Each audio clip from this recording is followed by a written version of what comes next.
किसी भी दृश्य, किसी भी व्यक्ति, किसी भी वस्तु, किसी भी पद, किसी भी वृत्ति, किसी भी विचार, किसी कहीं भी नहीं, हर समय साक्षी, निर्लेप, असंग, तब वो परम पद का अधिकारी। वही प्रिया जो मुस्कुरा के दे देती है। इसलिए अलवेली सरकार है। जित क्रोध हो, पहले त्यक्त संगो, फिर जित क्रोध हो।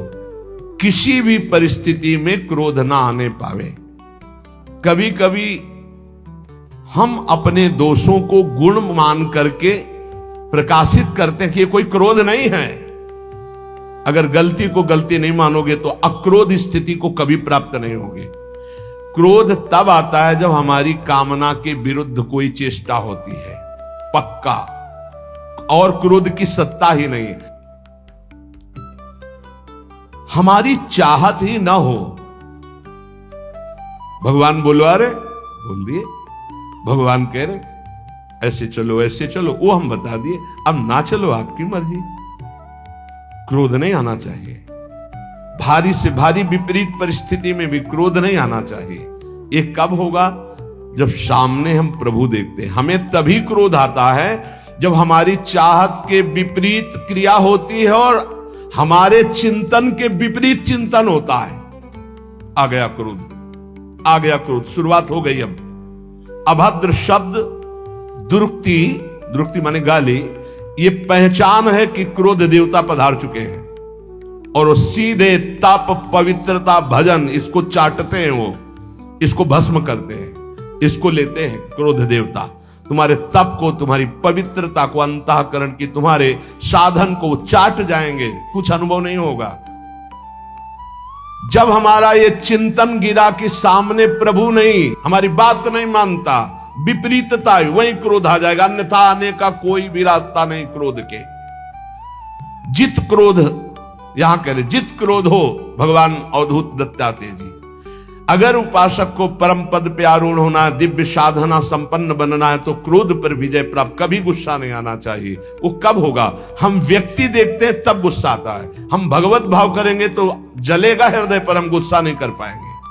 हम चाहत करते हैं तब गुस्सा आता है। अगर हम चाहत को भगवान की इच्छा में छोड़ देते हैं तो गुस्सा नहीं आएगा। जोई जोई प्यारो करे, सोई मोई भावे। लगवा हारो, थोड़ा आहार करें। बिहारी देव जी पीछे जब वाणी में आया था कि भूख से जो ज्यादा पेट भरता है उसका भजन तो हो ही नहीं सकता। पक्का यह अनुभव की बातें हैं।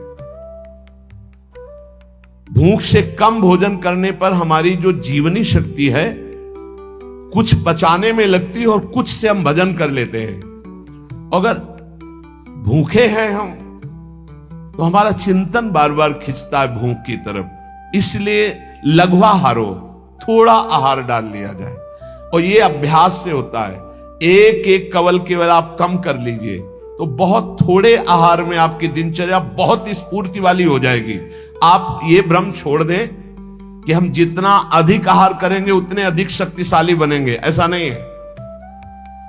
विचार आपके, संकल्प आपका, ये आपकी सामर्थ्य होती है। शुद्ध संकल्प, ये हम सांसारिक भाषा में बोल रहे हैं। शुद्ध संकल्प, शुद्ध विचार, पवित्रता, जितेंद्रियता, लघुआहार, आप महान बलशाली हो जाएंगे, पक्का। देखो, संकल्प रहित होकर देखो, भगवद आश्रित होकर देखो, और अपार सामर्थ्य। शुद्ध संकल्प का कितना बड़ा चमत्कार है कि आप नहीं समझ पाएंगे, कि विश्वास ही नहीं कर पाएंगे।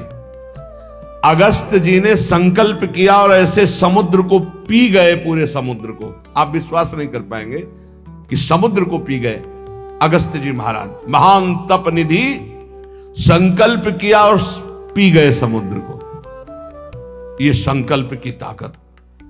भोजन से इस पांच भौतिक शरीर का पोषण होता है और धीरे धीरे हम शरीर से अपने को अलग करने के लिए साधना कर रहे हैं। तो लघवा हारो, थोड़ा आहार चाहिए।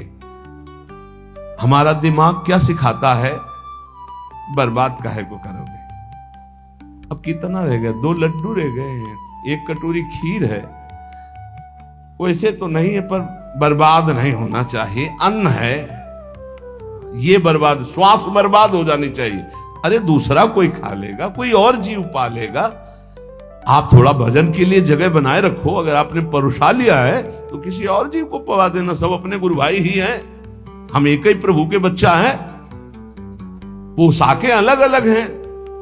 अरे किसी के श्वान की पोशाक है, किसी के सूकर की पोशाक है, किसी की कृमि की, लेकिन हम हैं सब एक ही भाई। परमात्मा अंश हैं, हम सब एक ही हैं। अंश वही है, पोशाकें अलग अलग है, वो पालेंगे।